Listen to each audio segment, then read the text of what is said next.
Budgetary.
I will to the flag of the United States of America and to the republic for which it stands, one nation under God, indivisible, with liberty and justice for all. Roll call, please. Dosher. McCardle. Here. Barrington. Here. Half. Take a Allen. breath before you go. Here. Sharks. Here. Smith. Here. Sabers. Rice. Okay, we have a quorum. Second reading on ordinance 02021-13, emergency ordinance amending city regulations on medical cannabis. Mr. Johnson. All right, well, this is second reading, so I won't run through all of the details again this time. There were no changes made at the last meeting. One question that has come up over the last week was in regards to how is the city going to consider an establishment to be one physical location, or to make sure that a business is not going to be sharing a physical location. So that could be one point of discussion for tonight's council meeting. I think in talking that issue over with staff, we do have guidance from the state on how they view co-location of medical cannabis establishments, and our approach is going to be just to follow that guidance that the state has put out and apply that to the cannabis establishments themselves, and then co-location or location next to other types of businesses as well.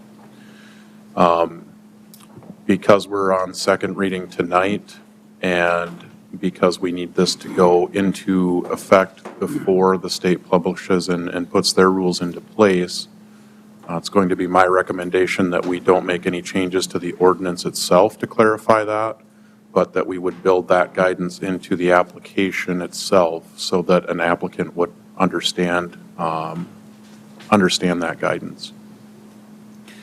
And then just for council's information, we're putting together the application for people to start filling out. And the intention would be for the council to approve that application form next week at Monday's city council meeting. And then we could start accepting applications shortly after that. I know particularly for the dispensaries, there are some additional procedures that we'd need to go through for that one, including posting notice and setting a set period for us to accept applications, a review, and then a lottery before they would come back to council. But as soon as we've got the application approved, we can start going through those processes as well. Justin, is there a set date for the application itself? Is it for 30 days, 10 days, or? No, we have not set any period. I guess in our early talks, we've talked about keeping that initial application period for dispensaries open for about 2 weeks. Okay. But it's going to be up to the council to decide that, and we'll probably have a suggestion for that at next week's meeting too. Very good.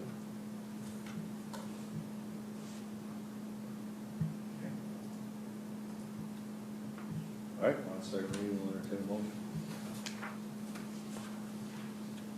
Move to approve. Motion by Mr. Smith. Second. Second by Mr. Rice. Further discussion. Anybody in the audience wish to address this? Okay, all those in favor of the motion signify by saying aye. Aye. Opposed, nay. Motion carried. Motion to adopt. Move to adopt. Motion by Mr. Allen, second by Mr. McCardle. Further discussion. Anybody in the audience wish to address this one? Roll call, please. Barrington. Aye. Allen. Aye. Charts. Aye. Smith. Aye. Rice. Aye. Dosher. McCardle. Motion carries. That adjourns the special council meeting. We'll now move into the budgetary work session. Mr. McCarthy, you got a few words you want to say? Yeah, I just want everybody to know that tonight we're just going to do an overview of the budget that the mayor and Stephanie presented to us. I want everybody to know that there won't be any action taken. We're just going to discuss, so there won't be any final decisions made tonight. Because we just received the information on Friday, so we haven't had a lot of time to digest it and look at it. So we need a little more time to look through everything because there's a lot of information there. I didn't see any raise for the council members on there though, but better look a little deeper. Keep dreaming. We're structurally balanced. We can't afford that. But Bob and Stephanie have done a good job making a structurally balanced budget, and I'll turn it over to those two so they can explain a little bit what they've been doing the last few weeks. All right. Ms. Owen, Want me to take over? go Okay. after it. Sure. First, just wanted to show everyone, this is the proposed budget work session schedule. We have overview tonight, and then there's 2 additional sessions set aside for council to go through and make any changes as requested, with the actual hearing scheduled for the 1st and November 1st and then November 15th. I'm not going to take a whole lot of detail on most of this because, of course, some of this will change as we go through the budget as you make any changes that there might be. Just a few quick points to point out on revenue. We did budget for an increase in sales tax, 2% increase in sales tax. It was a total of $200,000 between first and second penny. And that is actually up from receipts that we had in 2019, not from what 2020 was. That's looking at what actual receipts were. In addition, we did have an increase to property tax, which council reviewed that at the last meeting when you set the levy as well.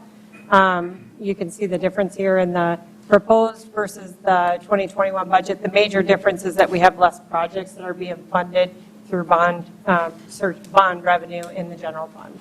So there you've got the property tax and the other information. One thing that is different this year, and I just want to make sure I point this out, because we were able to change the timeline of our budget process, we were able to show cash applied for any projects that are not going to be completed in 2021. The thing that's great about that is nobody has to wait for that supplemental budget hearing in March. We don't have to wait till we close out the year. And also then council knows what projects are being moved from 2021 to 2022. And so if you look on this sheet up on the board, this is your general or your fund overview sheet. You can see the projects that were started in 2021 or budgeted but aren't going to be completed. So those items are all being moved to 2022. Some of them, it's the entire project. Some of it, it's the balance of what's remaining for that project. So that's what those cash applied are for. The unfinished projects, we are applying some funds from our STIP reserves, which is for our surface transportation program that we get funding from the state for. We have money that's designated for the Veterans Park. We're going to be using some of that to replace the sign that has The military. weathered. Yeah, it's Yeah, the weathered. military logos have weathered, Yeah. and the sun has faded them, so they will be modified out of the money that's already in there. When those were put up, it was 5 to 7 years, and I think it's been 4 or 5 years, so it's time. Will it be the same thing? Are you just? Yeah, it's going to be done, it'll just be new ones up. Okay. Hopefully, they got something that maybe lasts a long. Yeah. And then the next thing, just to bring to everyone's attention, is we do have $665,000 coming out of that future capital project fund, designated funds that council took action on at the end of the year from the remaining CARES Act money. And that would go to the remaining design for the Lake Mitchell redevelopment project. Here you can just see a snapshot of our special revenue funds. And this is the actual budget numbers. Did bring entertainment tax up to be where the collections are. We had dropped it way down in 2021 because we did the budget so early we didn't know what was going to happen. And then you can see the remainders there.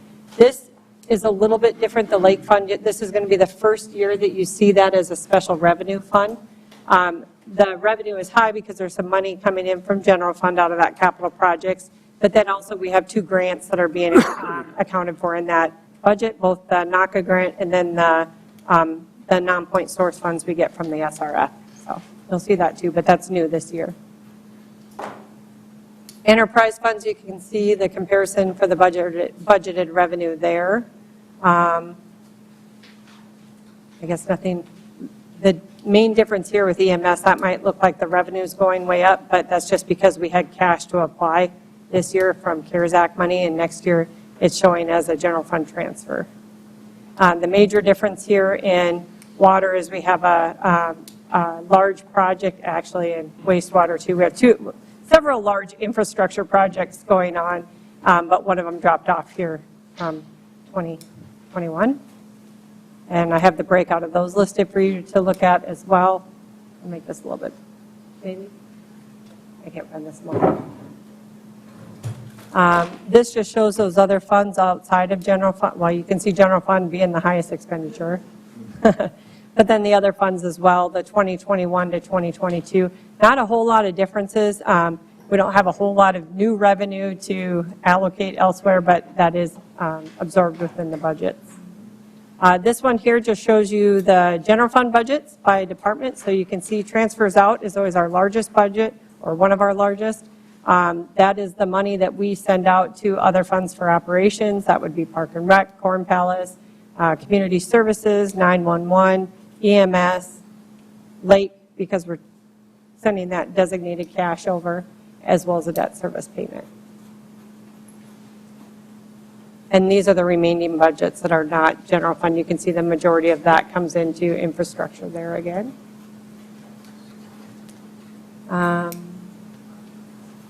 This is just showing a comparison of your expenditure budgets last year compared to this year and our transfers out. And as you can see, we had some major projects in the budget last year for park, including the ice refrigerant system replacement and a couple other projects. So this 2.7 is still higher than our normal transfer to park, but it shows as a decrease because we did have quite a bit invested last year. Again, the lake is new, so that transfer you wouldn't have seen before. EMS is because we do not have CARES Act money in the fund to apply from reserves. The only one I'd point out for that is when this was a general fund budget, we were using up to $800,000 of general fund money. So it is going in the right direction, but we still need some more time with the new billing mechanism that we're doing. Corn Palace, the transfer out to Corn Palace out of general fund went down, but it went down because I increased the transfer out of entertainment tax into Corn Palace to make up that difference. Funding your event center or your arena is an allowable expense out of the entertainment tax, so that frees up some more general fund money.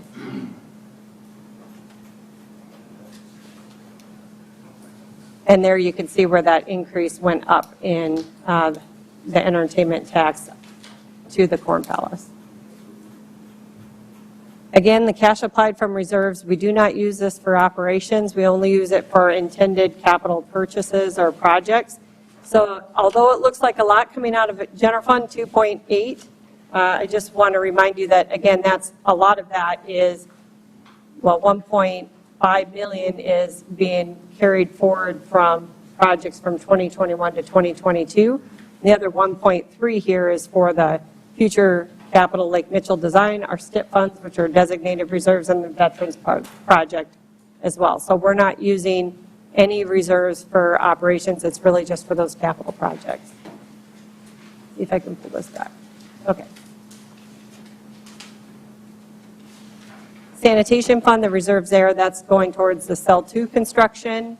E911, we're doing the second phase of the digital tower replacement. And then the rest are just for projects that are ongoing. Park fund is some of the projects that are not being completed in 2021, which will be rolled to 2022. And you'll see that on the front of the cover sheet too.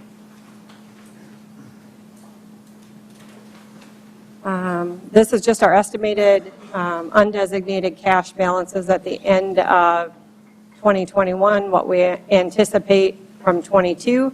And then the green would show if we're applying any cash from those designated reserves so that you can see that that's within the balanced budget. A lot of these funds we're anticipating to be zero. You can see park, golf, Corn Palace, community services, and airport. Airport and community services is really hard to predict because sometimes they get grants in that brings it up way higher than what we think it's going to end, but we have to go assuming there's going to be $0 because we can't let the fund have a negative balance. We do not have any full-time staffing changes in the budget. Any changes would have already been authorized by council during this year on the salary resolution, with the most recent one being the change with the golf course. We added that golf specialist. And then the contractual negotiations, we do have in there the budgeted 1.25% performance-based step increase and the negotiated 3.25% adjustment to the ranges. Actually, there would be that on council too. So the fund balance of the self-insured health fund is still at that, actually a little higher than that goal was set. And so we're not proposing any increase to those rates for employees because we don't want to grow that balance any higher than what it is now. So we're freezing those rates again another year. Liz and I just met, or HR and I just met with Wellmark, Blue Cross, and Dice Financial, and we've always budgeted at the maximum projection, and they were not recommending much of an increase, and we're budgeting much higher than what the actual recommended premiums are. So they're not going to, No increases to health insurance premiums for next year. well, that's good. And just for the general public, it's not because the city's paying more of that. It's our employees took some significant increases to premiums for 3 years in a row because the health fund was not self-supporting and it required subsidies from general funds. So we did some pretty hefty increases 3 years in a row to get that fund where it needed to be. So it makes sense to not do those increases now that the fund is cash flowing and has the level that we want to be in that account. So the subsidy applications that were received, we received $611,540 worth of applications, and the committee that reviewed them recommended $522,800. That would be about $7,825 less than what was approved in 2021. So on this graph, you'll be able to see the budget versus the green would be the 22 request, and then the red would be the 22 proposed. If there, I guess there's a couple anomalies that I'll point out in here. The first being that the band did not have one last year because they had got funding the year prior and they didn't hold any events during COVID, so they just kind of rolled that funding to 2021. So that's why they don't show a funding request last year. So the recommended is what's in the budget then? The recommended is what's in the budget. If you go up from what's in the recommended amount, you would need to make cuts from contingency or elsewhere to balance those out. And then just another note to make, the prehistoric Indian Village did not have a complete application, and that's why it was removed from the request. They omitted their financials, which have been required every year. And I'm going to clarify that. It was the first year that they submitted their application electronically. Cindy had every intention of including those financials, and they didn't go through for whatever reason, and as soon as she knew that they were missing, she immediately sent them over. I just would like to propose that we consider that as, I don't think we look at our subsidy requests and say, let's see if we can find a reason to deny their fundings, especially for an organization that does a lot of things for our community. True. So, For 3 years, we've had their application incomplete, and every year we said, you need to do this right or you're not going to get it next year. Well, we finally decided to make that point. That's why. exactly. Tell me exactly, we're- we'll talk about this more, but can you tell me, other than the financials not going through the electronic They submission? didn't have the audited financials. They always give a budget, a profit and loss, but they've never provided an And audit. they have never been audited because it's cost prohibitive for them to do it. And ELO, I actually have a long letter written for everybody, but ELO, Jay Tolsma would be more than happy to vouch for them, that he says the cost of them having their little minimal budget audited would be cost prohibitive, but they are the ones who prepare all of their tax statements, and they've never submitted an audited thing because they've never been audited, but and once again, they would be happy to do that if it were something that we're going to be But it is not part of the cost prohibitive. requirement in the application. We require everybody else to do it as well. And I did So share that's with why Cindy as well. We have other nonprofit agencies that don't go through the full formal audit, and they'll give us a copy of their taxes that they submit that shows the revenue and expenses, and I shared that with her too. I'm sure that she would be more than happy to have Jay Tolsma send that over from ELO. But once again, I just want to make sure that we aren't using those. I think if there's information that's lacking, then we, say we need to have more information or whatever, but I don't think we go through these subsidy requests and say, let's see if we can find a way to deny them funding. And especially an organization that is doing the kinds of things for our community that the Indian Villages. So I know this is just information tonight. I will feel free to discuss that with me at length at another time, but I just want to make sure I put that out there at this point. And I think the conversation in the committee meeting was that it would come to council for discussion. I mean, just like it does every year, not that. So that was a basic overview. We did, at the last meeting that we had with council, we gave you kind of the major projects overview that we anticipated being included in the budget. Those were all included, but I did also go through, and typically council likes to see this as well, but noted any facility improvements, equipment, infrastructure projects, or professional services that are planned for 2022. And as you're looking at this, hold on, I'm going to make this smaller. We do have a couple projects that are going to go through multiple departments. So if you see one here, that's because that project is going to be funded out of more than one fund. So you might have, for example, the Foster Street Bridge. You might have part of that coming out of general fund, and you might have some of it coming out of streets and sanitation, or not streets and sanitation, water or sewer or something like that. So if you see a major project over here, that's typically because there's funding coming out of more than one budget for those projects. And then if you look to this is so crazy. I'm going to have to make this smaller, sorry. If you look to the left, you'll see there's a column that says requested. That shows you what was in the department requested budget. And then the next line says CIP in proposed budget. That would be where it stands after the internal budget meetings with the mayor. Some of those were reduced in conversation, recommended because they might be trying to do it differently. Some of it is just was reduced in order to balance the budget. If you want to see that in more detail, that would be on your line-by-line big ledger sheet, because any changes that were proposed to the budget as a change would show in your expense line. So they'd be notated over here what was changed and the reason why. So you would see it noted in the blue columns with a note beside it as to why it was changed. And then this last line is just your professional services. I know council has typically wanted to look at what we're doing for professional services throughout the city as well.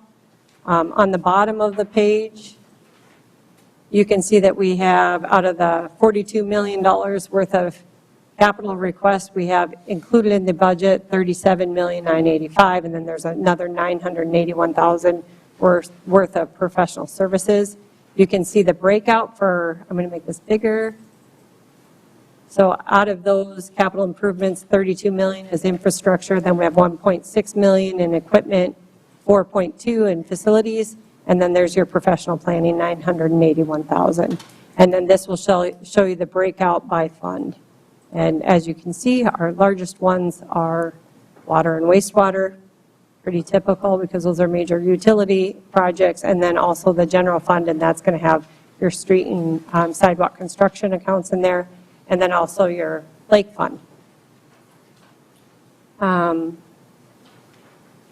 don't know if you want me to go, we did give you a list of all the subsidy requests versus the applications versus the requests.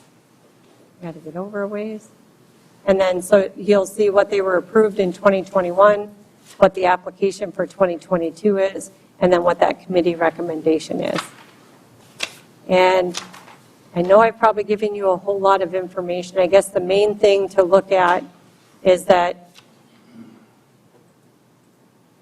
when you go through and you take cash applied, so we're taking some money out of general fund reserves, park fund reserves, E911, we're adding some here, taking some from anything that's a positive we're taking out of reserves.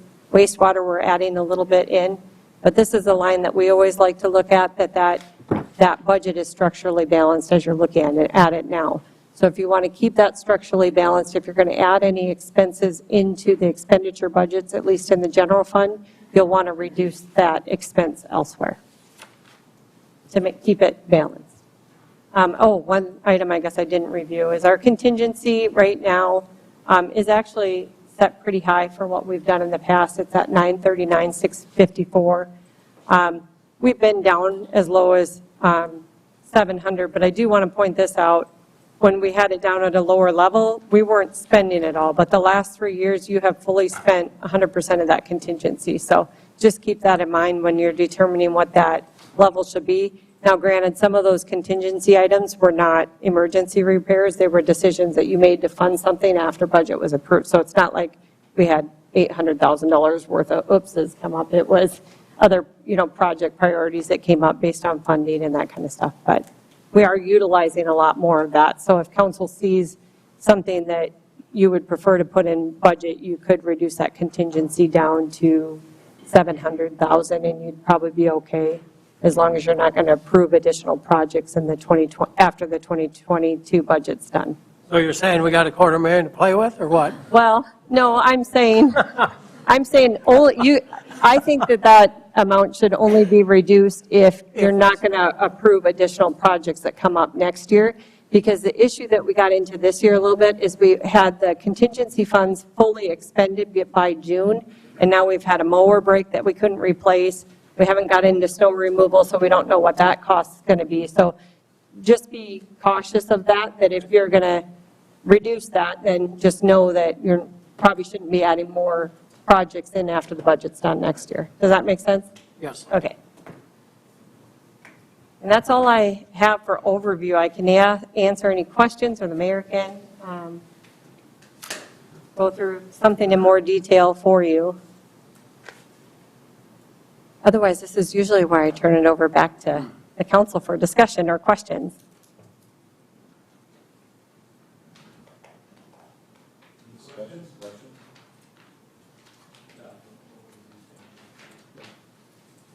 Need some time to digest. Yeah, it's a lot of information. I will say, though, if you're wanting to kind of, I'll just show you what this looks like. So if you're wanting to follow the process of what happened in the budget, if your big ledger sheets that look like this, you'll see the actuals. This was the 2021 budget and where we are year to date. The first blue is what the department requested for funds.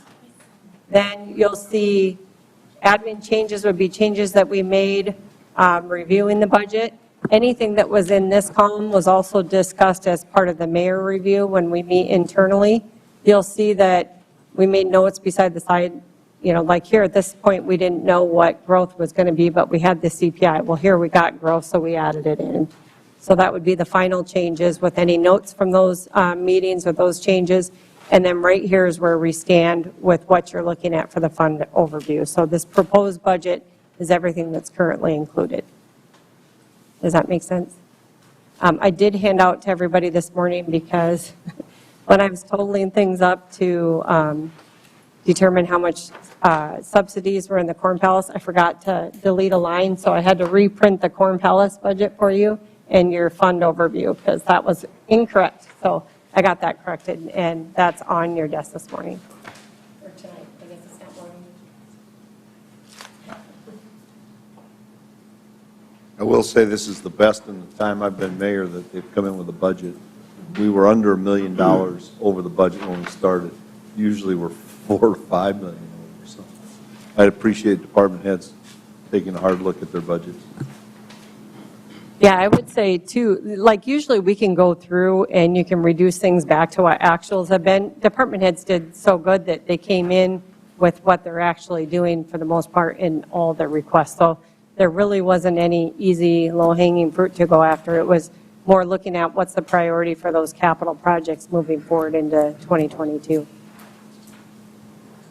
So for 2022, what is our total budget for 2022? If you want to look. Is that the first page? Yep, I'm going to go all the way over here. So if you look down here, this is your, am I on now? Okay. So this is the proposed revenue with all funds is 71 million, and the proposed expenses is 75 million. And you can see it broke out by fund here. So general fund, revenue and expenditures, park, Lake Mitchell. I guess because that is new, I'll just show you that real quick just so you can kind of, you'll see, oh, geez, this is really small. Hold on. Can anybody see that really? Okay.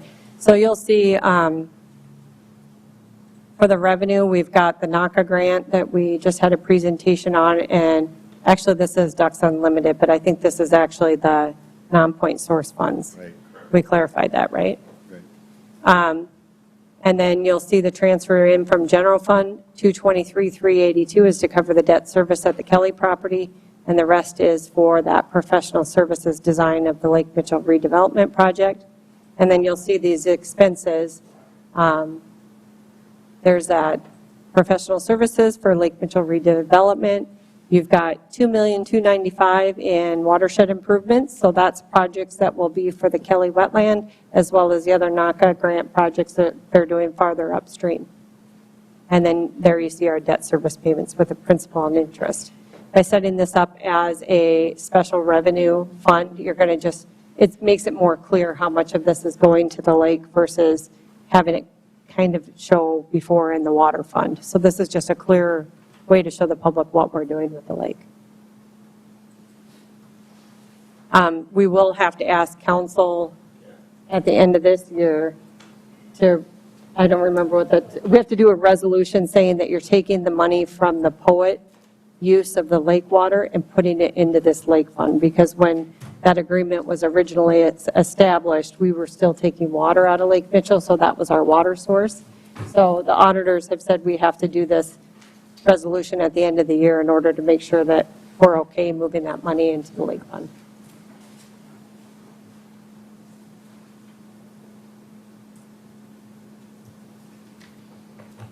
I got a quick question for the, for the council, because she has the work session schedule, 4 o'clock on the 18th. I talked to some people, I'd rather have a regular council, because we're going to have a council meeting after that. So we'd be here probably 4 hours that day. I'd rather have a meeting, a regular council meeting, and then October 25th, have our budget meeting. Not do anything with the budget on the 18th, just skip those 2 hours and. We have to have this done by 25th. November? We need more than one time on the budget, more than one meeting. I think last year we got it done pretty quickly. We need more than one meeting on the budget. We Yeah. can't have our questions and adopted in the same meeting. Well, you're not adopting till November 15th. Yeah, but I still don't. Well, you could go the 11th. Well, Well, actually, that's holiday. We're week, meeting, we're meeting 12th. the 4th, We but meet the 4th. not talk about the budget. Well, that's only a week away. I figure you're Right. going to want some time. Right. So if you go the 12th or the 11th, or the 11th is a holiday, so you like. Why can't we go the 18th and Well, the just- You 25th? can. It's up to you guys. It's a work session, so it's Right. yours. 18th and when? And 25th. And start both at 6. Yeah. But you have a Well, the regular 18th council meeting we got a at, regular meeting on the 18th. that's why we had it at 4 o'clock, because you have you could do 5:30. I don't know how much time you want to set aside. I don't want to short your discussion either, but you have a regular meeting on the 18th at 6 o'clock. You can do it afterwards, but then you're going longer. Or you've done it where you've went at 5:30 and then you've just adjourned it until after the regular meeting got done too, if you needed to. I think you've done that And once it's in hard the to know how past. long the regular meetings go because we don't have Don't an know what's on agenda there yet. yet. Yeah. Would it be agreement that we could all be here at 5? 5 for Marty. Marty? Move it to 5. Okay. We'll get an hour in. Yep. And then if we want to extend it after the meeting. Yeah, sure. Okay. Then we'd have the other one, the 25th? Yep, and I have that one set for 6 o'clock. And then keep in mind, you can also make changes November 1st or the 15th. That's part of the public hearing Yeah. process. So, yeah, well, yeah. Actually, they can. Well, are they- And I guess, Bob, that's a question. When if we're encouraging people to come in with questions and concerns, what meeting do we want? Any of them? Or I think you need to a give me, targeted one? I think you should give me direction as to tell people when to come. That's kind of what I'm- In the yeah. past, I've been told not to invite them in, and then you would ask questions if you did, and other times you've wanted full presentations. We have always told the subsidy request that they will only be asked to present if requested by council. So it's, I guess what I'm saying is it's up to you guys to decide. But it would be good to tell them a Here date. at one time instead of having 2 one night and 3. Yeah, if you're going to invite people to speak, I think you need to do it all at once. I'm just reminding you that they were told that that wasn't going to be necessarily the case and that they had to include everything they wanted considered as part of the application. So- Will we have public input at any of them? Yep. That's what your hearings are for too, yep. But you can do whatever you want, I guess. Your public hearings, state law, the reason why you have a first and second reading on your That's for the- annual, for the that's where the public hearing is. You have to hold the hearing and allow the public to give you any feedback on that ordinance or on that budget. But you can take feedback at any meeting you would like. Well, what if we would do our 18th amongst us and then determine if we need further clarification and so forth and bring whoever we want then in on the 25th? Yeah, Do that. That's fine. So Yeah. we initially start the conversation with us.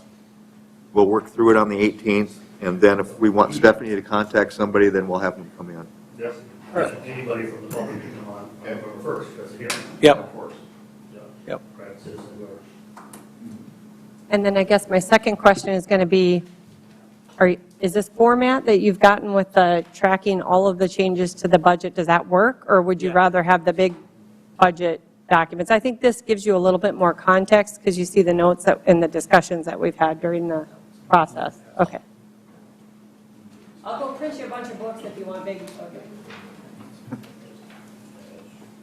Okay? So move to 5 o'clock? 5 o'clock? 5 o'clock, yep. Okay. October 18th. 18th will be 5 o'clock. 5 o'clock. The rest will remain the same. Well, obviously, today's the 27th. So, And November 1st would be first reading? yep, correct. Any other questions?